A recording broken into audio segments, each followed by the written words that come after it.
ঢাকায় পৌঁছেছেন মালয়েশিয়ার প্রধানমন্ত্রী আনোয়ার ইব্রাহিম। মালয়েশিয়ার রাজনীতিতে দুইজন ব্যক্তি আমার খুব প্রিয়, মাহাথির মোহাম্মদ এবং আনোয়ার ইব্রাহিম।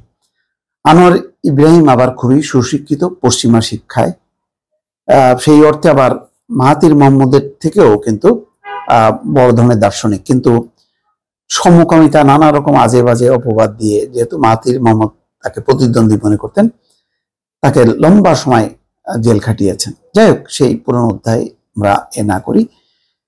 আজকে দেখেন, রাজনৈতিক পট পরিবর্তনের পর, মানে বলতে গেলে ডক্টর ইউনূসের কোনো রাষ্ট্রীয় সফর হয়নি।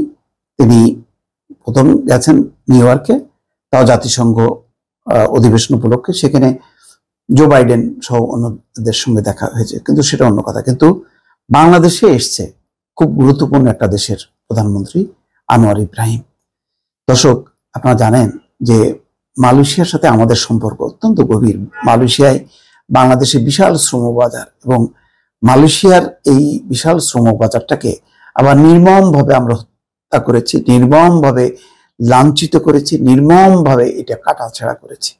এবং গত 15 বছরে ওই ইঞ্জিনিয়ার খন্দকার মোশাররফ, তারপরে চিটাগাংয়ের ওই ভদ্রলোক নাম করে, সব দুর্নীতিবাজ, একেবারে চরম, এগুলি বিশ্ব সেরা দুর্নীতিবাজ, চোর, একেবারে মহাচোর। এগুলি বললে আবার মানে বলে যে আমি সাংবাদিকতা নাকি করি না। এটা তো সাংবাদিক মতামত, এগুলি। চোরকে চোর বলবো না। একজন আমার খুব প্রিয়, সে আমারকে দিয়ে একটা স্ট্যাটাস দিয়েছে যে আমি এটা সাংবাদিকতা করতাম, আমাকে অত্যন্ত সে শ্রদ্ধা করে, কিন্তু এখন আমি কি করছি, আমি নাকি খুবই অকাথ্য ভাষায় গালাগালি করে। কই, আমি হয় মহা বদমাশ বলি বা চোর বলি, এ বলি তা বলি, আমি তো গালাগালি করি না। গালাগালির এই বাংলাদেশের ওস্তাদ হলো শেখ হাসিনা। সে নিজে যে সমস্ত অশ্রাব্য ভাষায় কথাবার্তা বলতো ডক্টর ইউনূসকে ঘিরে, তার যে কথাবার্তা, এটা একটা বই হবে। সেই বই একটা ইতিহাসে রাখা দরকার। কেউ যদি গালি শিখতে চায়, খারাপ ভাষা জানতে চায়, সেখান থেকে নিতে পারে। আরো অন্যান্যদের, মানে শেখ হাসিনার সমস্ত ভাষাগুলি নিয়ে একটা বই হইতে পারে। কিন্তু এখন এই 15 বছর ধরে এই চর্চা করতে করতে হয়তো জানি না, অবচেতন মনে হয়তো আমার মাথার মধ্যে ঢুকে গেছে, যার জন্য কথা বলতে যে আমি কিছু বলি। আমি তো এখানে কোনো রিপোর্টিং সাংবাদিকতা করি না। আমি নিজে নিজে কিছু খবর বের হয়, সেই খবরগুলো পর্যালোচনা করি। মানুষ যা ভাবে, আমি যা ভাবি, সেগুলি বলি। কারোর ভালো লাগতে পারে, কারোর ভালো লাগে না। আমার তো কিছু করার নেই ভাই। মানুষ যদি না পছন্দ করে, যদি মনে করে যে আমি এখন খুব গালাগালি করি, এ করি, তা করি, তো না দেখবে, অসুবিধা নেই, রাইট আছে। এটা তো এখানে বাধ্য সবাই দেখতে। যাই হোক, আমাকে এখন এত বড় সাংবাদিক বানানো হচ্ছে। কই, যখন নাকি শেখ হাসিনার ডিজিএফআই আমাকে বাংলাদেশ থেকে বের করে দিল, কোনো প্রতিবাদ তো করতে দেখলাম না কাউকে। তখন তো আফসোস করে এরকম একটা স্ট্যাটাস দেখলাম না। যাক, আমি নিয়ে কথা না বাড়াই, আসি ঘটনায়। আনোয়ার ইব্রাহিম যেই আমাদের কেলেঙ্কারির কারণেই আমাদের এই শ্রমবাজারটা বন্ধ হয়ে গেছে লম্বা সময় ধরে, এবং তারপরেও নানা রকম মানে ওয়ার্ক অর্ডার বের করে বিভিন্ন কোম্পানির, ভুয়া কোম্পানি করে হাজার হাজার মানুষ নিয়ে ব্যবসা করছে এই শেখ হাসিনার সময়, কয়েকটা সিন্ডিকেট। এবং এই যে বায়রা নাম করে যে সমস্ত প্রতিষ্ঠান আছে, এই সমস্ত বায়রার কর্মকর্তারা ছিল এই সমস্ত সিন্ডিকেটের প্রধান। মানুষের রক্ত চুষে এগুলি ব্যবহার করছে। এইগুলি যখন নাকি বলি, তখন মুখ দিয়ে কি ভালোবাসা আসে? আমি নিজে দেখছি না, আমি নিজে দেখছি। একদম খোদ কুয়ালালামপুরের জরাজীর্ণ বাদশা, মানে নিচে নামতে হয়।